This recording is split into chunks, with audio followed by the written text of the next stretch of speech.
Hey everyone, this is my first stab at doing this news, opinion, commentary kind of thing. If it seems like it's of value either to myself or to anyone else, I'll keep at it. Otherwise, not. Let me know what you think in the comments. In the background, there'll be some B roll footage of the game Dirty Bomb. On November 19th, Kotaku's editor in chief, Stephen Totilo, posted an article titled A Price of Games Journalism. In this piece, he asserts that Kotaku has been blacklisted by Bethesda and ostracized by Ubisoft.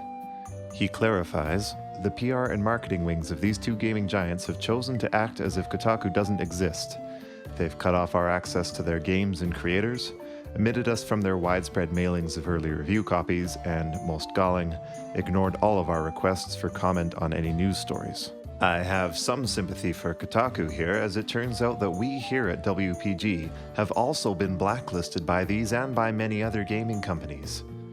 We have in fact not received a single review copy to date, nor have we been in contact with any PR departments. I have personally sent constant emails to companies begging for free stuff, and they have yet to oblige, no doubt in part due to my cutting journalistic integrity.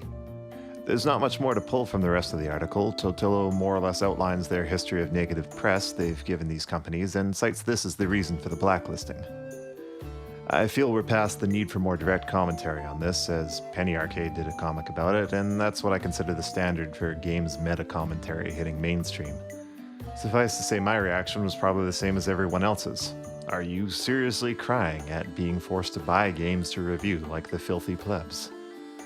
I mean, if things get any worse for them, they might have to resort to something far more foul to learn about new video game releases. Reading gaming website reviews. Now, the next day, an article was posted by Breitbart's Noah Doulis that took the headline right out of my brain. Blacklisted Kotaku whines. We have to pay for games like street-level riffraff. This article is in part some cross-posted gloating from Twitter, and continues to suggest alternate reasons why gaming publishers might not want to deal with Kotaku. But more interestingly, Kotaku's very framing is called into question. The thing that stood out to me in his post was the suggestion that experiencing some of the year's biggest games from street level at the same time and in the same way as our readers was somehow a great burden to bear for Kotaku.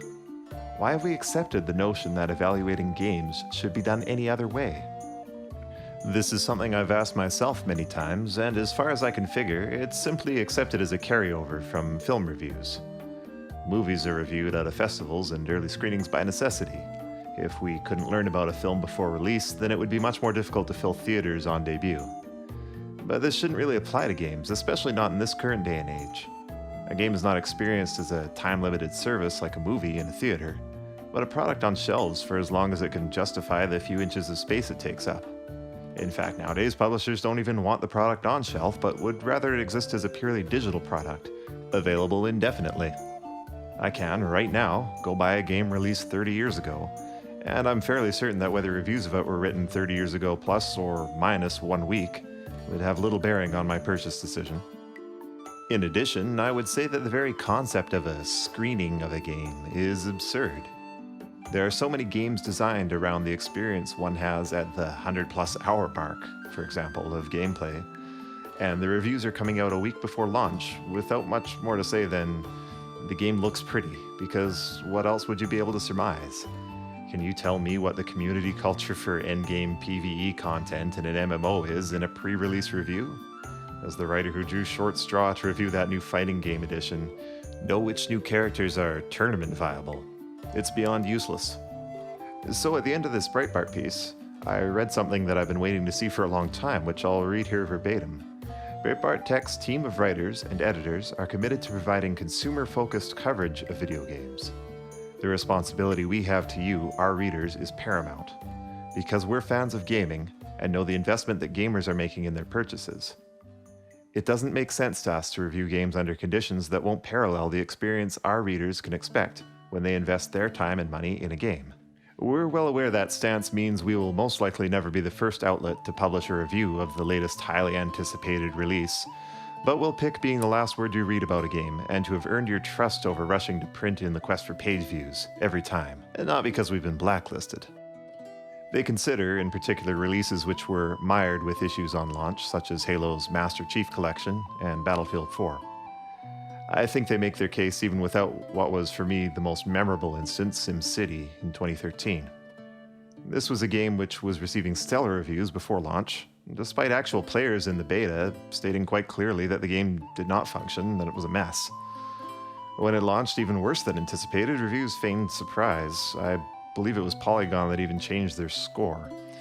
And the fact that that can happen without any real introspection to follow is boggling. But the fact is that even without specific technical blunders, early game reviews are worthless. What really drives purchasing decisions around launch time is pure hype. If there are any reviews in this time, they exist purely as PR and hype and nothing more. You can watch, and I encourage everyone to do this around every game release, watch general public opinion of a game fall from mass hysteria to a more sober, nuanced outlook. Sometimes, in fact a lot of the time, there'll even be a complete 180 in general public opinion after a week or so, which makes one wonder what initial opinion was even based on. To this end, I haven't read a serious game review for a new game in probably over a decade. I don't know if I'm alone in my feelings or if I represent an audience that remains untapped, but I do feel, courted by Breitbart here. With Breitbart being what they are, I fully expect to see their endeavor, at least in part, be more a vehicle for kind of partisan mockery. Basically, reviews simply being commentary in opposition to left-wing commentary. But if they take it seriously, I'll gladly follow along as a reader of something I never thought I'd really see from a major publication. Though Breitbart's truly an unexpected source here, I hope this is the start of a new era in reviewing.